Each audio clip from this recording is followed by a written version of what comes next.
The lightest adventure bikes? Which are the cheapest? Which have the lowest seat height? We covered this 5 years ago, but there are a lot of new models out now.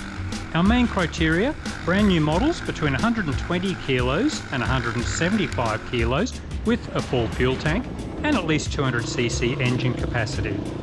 Why look at lightweight adventure bikes? They are generally much cheaper. The lightweight and lower horsepower is great for beginners. Older experienced riders appreciate the lightweight in rough terrain or when they have to lift a fallen bike. We will include a few dual sport and enduro bikes. A lot of riders buy these then add items such as bigger fuel tanks and windscreens. Some adventure riders like to get into very rough terrain, so they will focus on the lightest weight, a 21-inch front wheel and long travel suspension. Other riders will focus on long distances and a lot of road mileage. They will prefer longer oil change intervals, wind protection, push drive hub, larger fuel tank, strong subframe, a high output stator and good lights, comfortable seat, and the ability to carry a passenger. This chart shows the broad spectrum of adventure riding and how various bikes fit within this spectrum. Enduro bikes are the lightest by a long shot if you can register them for road riding in your country.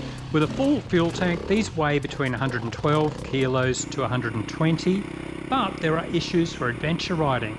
The small fuel tank, small oil capacity, hard seat, higher maintenance engine, no push drive hub. And of course, they are expensive.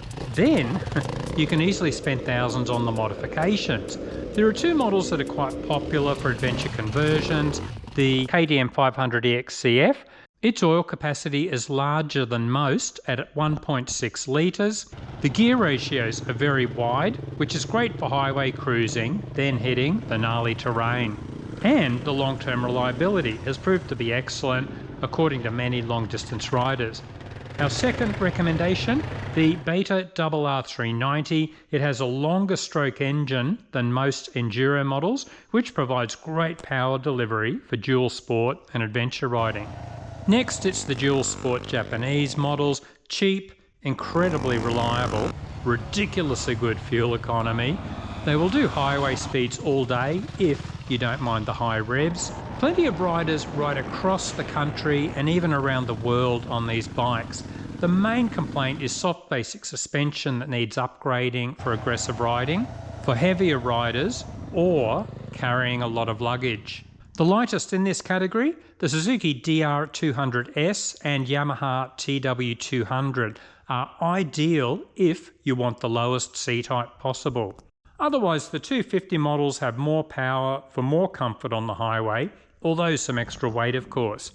The Yamaha XT250 still has the low seat height and price tag, but the extra 50cc. Ditto for the Kawasaki KLX 230S. Note the short suspension travel, which is a compromise to achieve the low seat height. Next, the Kawasaki KLX 300. Also available as a 250 in Australia. It's more expensive and the seat is higher, but you get more suspension and it's better quality suspension too. A very similar model, the Honda CRF300L. Like the Kawasaki, it's great value for money, but its ultra budget suspension lets it down compared to the KLX 300. The Honda CRF450RL is actually an enduro model that has been detuned and made more road friendly. The engine still packs a punch though. It is cheaper than the other enduro bikes and has proved popular. Our main complaint, it still has the tiny oil capacity and fuel tank. We rode this for weeks in Canada, see our review. Slightly heavier again, Suzuki's faithful DRZ400. It was finally updated for 2025 with upside down forks, LED headlight, fuel injection, traction control and ABS. Unfortunately, it is now 7 kilograms or 15 pounds heavier. You might prefer to buy an older 2024 DRZ400 instead. Next, the Honda CRF300L Rally, our first bike that actually looks like an adventure bike with the large fuel tank and fairing. It has more suspension travel than its cousin the CRF300L and it's better quality. but it's still not great suspension, and many riders will upgrade this. Then they love the end result. Our first dinosaur, the Honda XR650L. It only has about the same horsepower output as a DRZ400, but at much lower revs and with plenty of grunt. It has barely changed for decades. The very tall seat height is not good for shorter riders. It definitely needs modifications for serious adventure riding, but it's the cheapest, lightest Japanese 650 single and a favourite in the few countries where it's still available.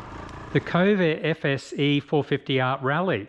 It's got a massive fuel capacity, so it's only fair to show its weight with just 13 litres of fuel.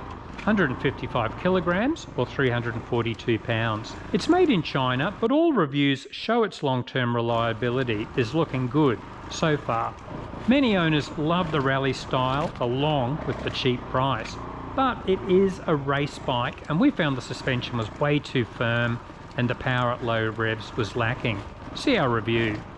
A bit heavier and a lot more expensive, the KTM 690 or Husqvarna 701.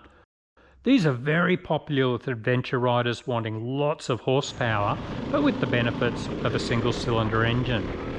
But there is a lot more complexity with that engine to develop all that horsepower. So a lot of adventure riders opt for the cheap Japanese 650 singles instead.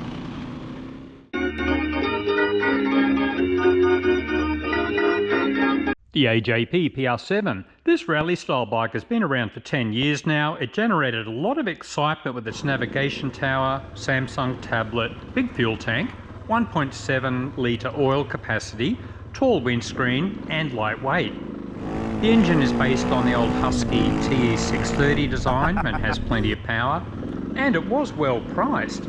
Similar rally style models from KTM and Husqvarna were 3 times the price. Unfortunately, it's getting expensive now and has to compete against the Kove 450 Rally, which is quite a bit cheaper. It's a Suzuki DR650. In many ways, it's like the Honda XR650L, similar engine and suspension, but 10 kilograms heavier. See our comparison review. Next, the Suzuki Vstrom 250SX. It's incredibly well priced in Australia. Sadly, it doesn't appear to be available in the USA. It has a 19-inch front wheel, so it's more biased towards road riding. There are very few reviews so far, but it's the cheapest option with a fairing. A very similar option is the Kawasaki Versys X300. Has a fairing, 19-inch front wheel. It can't match the bargain price of the Suzuki Vstrom though. Again, another very similar model, the BMW G310 GS. The main difference is it has the most powerful engine in its class, if we believe BMW's specifications. 34 horsepower at 9,500 revs. And finally, the KTM 390 Adventure. Previous models had the 19-inch front wheel. It's now 21 inches, which should improve its off-road handling. An important question for KTM buyers, of course, is the future viability of the company with all its current financial problems. So that's a list of potential adventure bikes from lightest to heaviest in the lightweight category. What about seat height, which can be critical for shorter riders or beginners? The lower the seat, the more chance you have of keeping the bike upright in rough terrain. It's great to have a wide range of choices here to suit short or tall riders.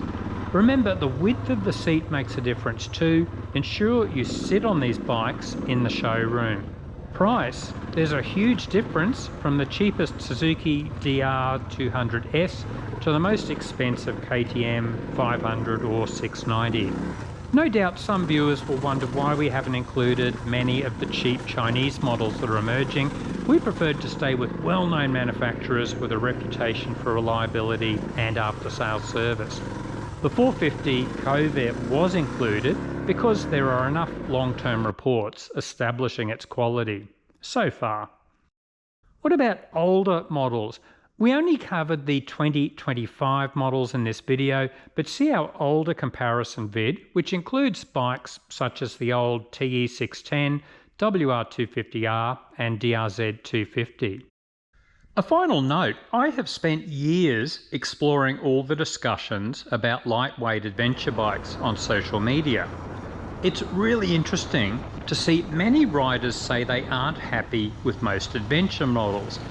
Their wish list: lightweight, strong but reliable engine, good oil capacity, windscreen, essentially a blend of enduro and adventure designs.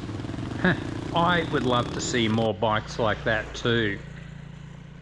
But it's interesting to see that models like this don't usually sell well. Look at the AJP PR7 we mentioned earlier, the early Husqvarna TE610 and TE630 bikes, the SWM Super Dual. I suspect the market for this style of bike is actually quite small, and we only think it's a large market because we see our small group discussing it regularly on specific social media posts. What do you think? Anyway, that's the end of this video. What would you pick out of the bikes we have covered, and why? Let us know in the comments.